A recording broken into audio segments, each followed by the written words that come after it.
Dongeng. Dongeng dariku, pesan kebaikan untukmu. Ketemu lagi bersama Stefani yang akan menemani minggu ceria kalian dengan cerita-cerita dongeng yang menarik dari kakak-kakak kampung dongeng Sumatera Selatan. Jadi sahabat, tema kita pada hari ini adalah Batang Tuaka. Penasaran gak sama ceritanya? Yuk sama-sama kita simak cerita berikut. Aku senang sekali. Hai kakak, aku main di sini ya. Emangnya kamu udah pamit sama Kak Nino? Nggak usah. Diam-diam aja. Aku sembunyi-sembunyi perginya. Ih, gak boleh Siti. Gak mau temenan sama Siti yang gak pamit sama Kak Nino. Jangan gitu. Aku tuh perginya diam-diam karena aku disuruh tidur siang. Kak, aku kan sudah coklat. Jadi ngapain aku tidur siang? Hah? Apa hubungannya Siti? Coklat kan buatan pabrik. Iya, tapi jangan bilang-bilang ya. Siti tahu gak sih? Kak Alifa kasih tahu ya, kalau ada satu kisah tentang seorang anak durhaka yang melawan dan lupa sama orang tuanya, sehingga dia dikutuk menjadi batu. Jadi batu? Iya. Serius? Jadi batu? Bentar. Jadi burung. Aduh, lebih parah lagi nih, lebih burung. Iya. Itu gara-gara nggak pamit? Bukan, itu gara-gara dia lupa sama ibunya. Waduh, jadi takut aku, Kak. Iya, makanya Siti harus pamit ya sama Kak Nino, jangan nakal-nakal. Iya. Ayo kita dengerin ceritanya. Oke, kita akan dengarkan ceritanya dari Kak Kaira. Oke.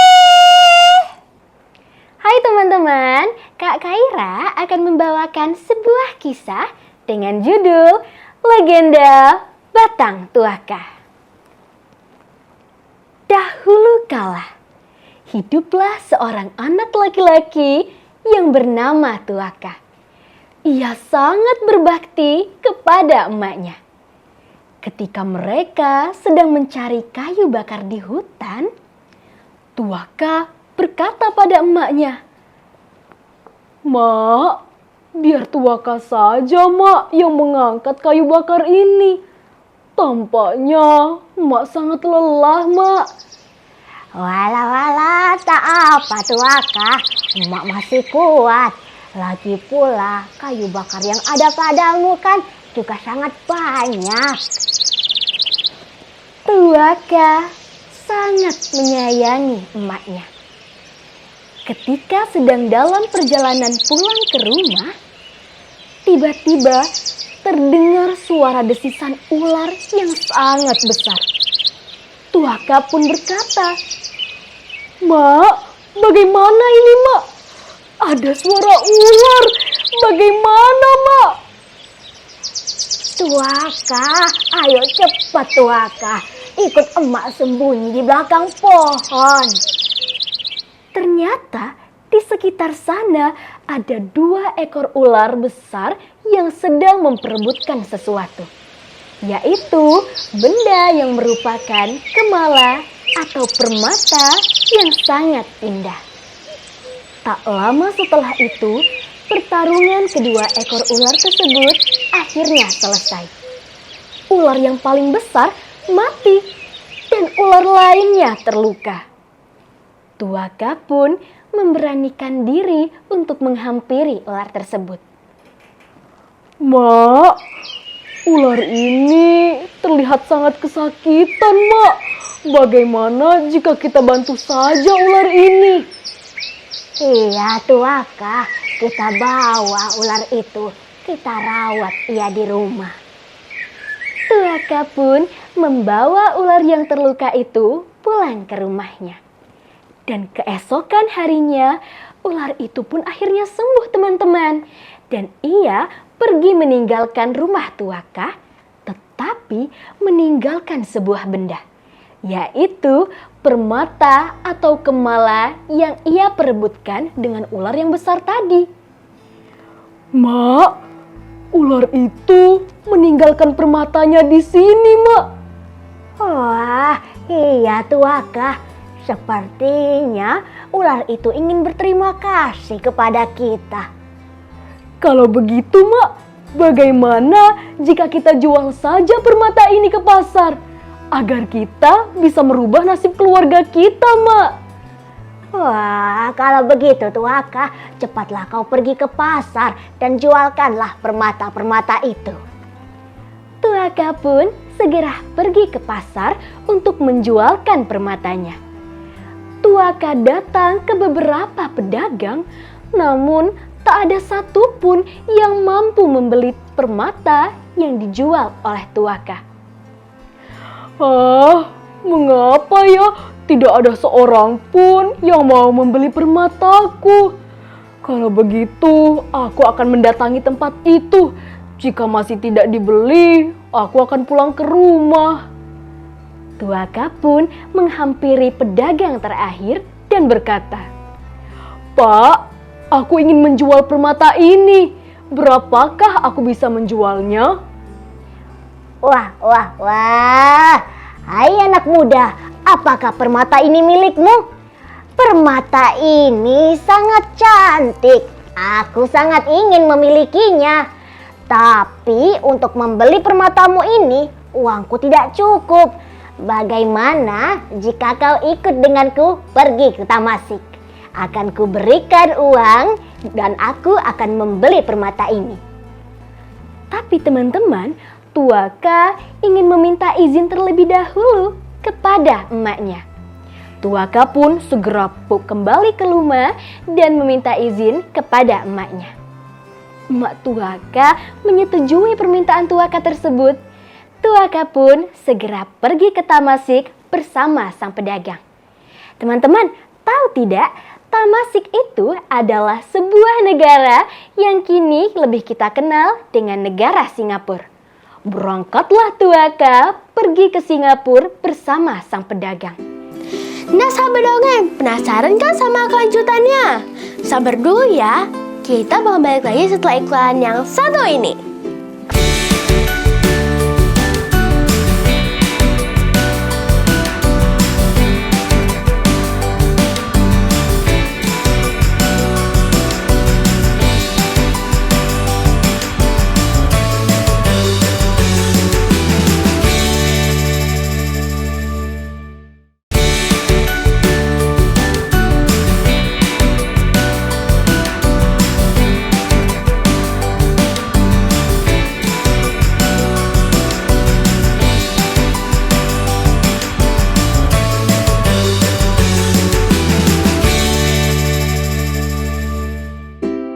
Nah sahabat dongeng, penasaran kan sama cerita selanjutnya? Fani juga udah gak sabar nih. Yuk sama-sama kita simak ceritanya. Itu tentang Tuaka. Tapi Tuaka ini pamit, Kak. Kenapa dia jadi burung ya? Hah? Dengerin dulu Siti ceritanya. Oh iya ya, belum selesai. Tapi Kak Alipa. Iya. Tapi itu kan Tuakanya baik ya teman-teman ya. Iya, awalnya memang baik. Tapi dengerin dulu deh ceritanya. Iya deh, lanjut ya Kak Ke ceritanya. Tuaka pun segera pergi ke Tamasik bersama sang pedagang. Teman-teman, tahu tidak? Tamasik itu adalah sebuah negara yang kini lebih kita kenal dengan negara Singapura. Berangkatlah Tuaka pergi ke Singapura bersama sang pedagang.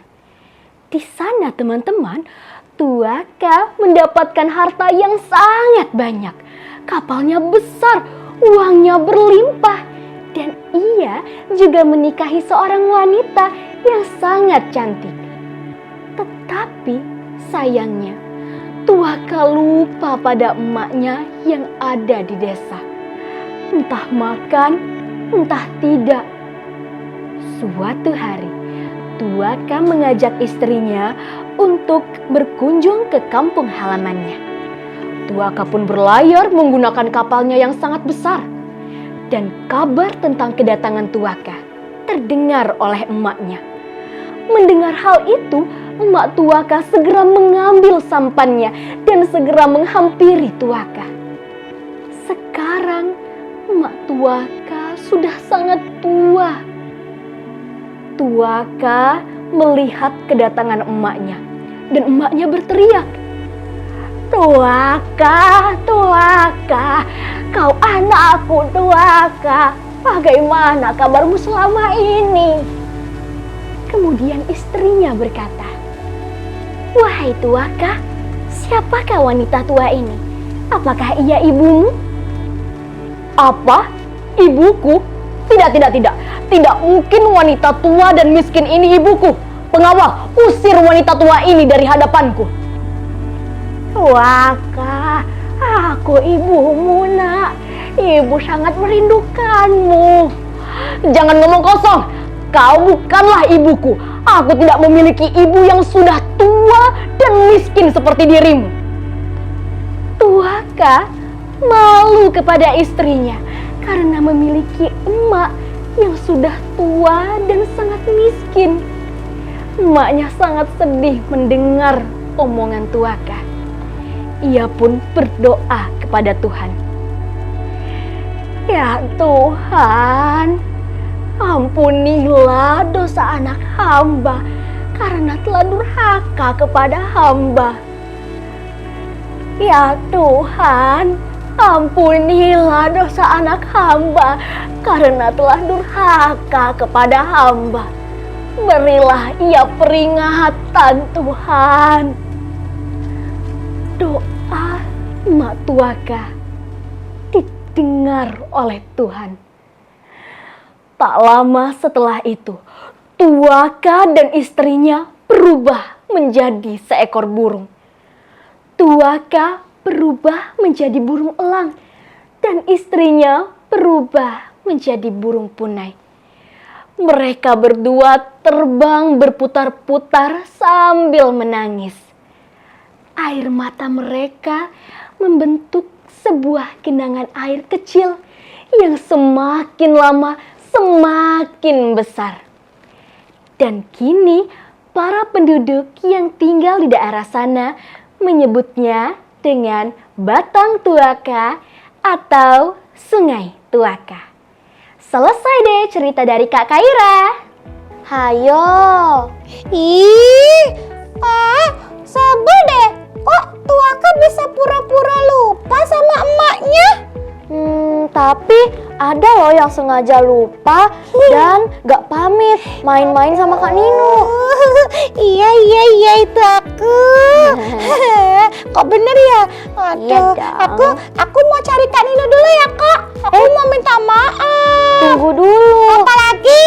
Apa yo pesan moral dari cerita Kak Kaira tadi? Aku tahu Kak. Pesan moralnya adalah tidak boleh sombong dan harus sayang pada orang tua. Betul Siti. Yeay. Nah teman-teman, ayo kita sayangi orang tua kita. Yaudah, aku pulang ya. Sana-sana. Dadah.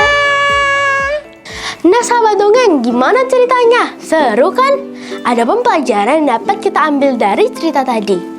Kita harus berbakti kepada ibu kita, karena ibu adalah orang yang melahirkan kita dan membesarkan kita sampai saat ini. Saya Stefani pamit undur diri, sampai jumpa minggu depan dengan cerita yang seru dan menarik lainnya. Dadah!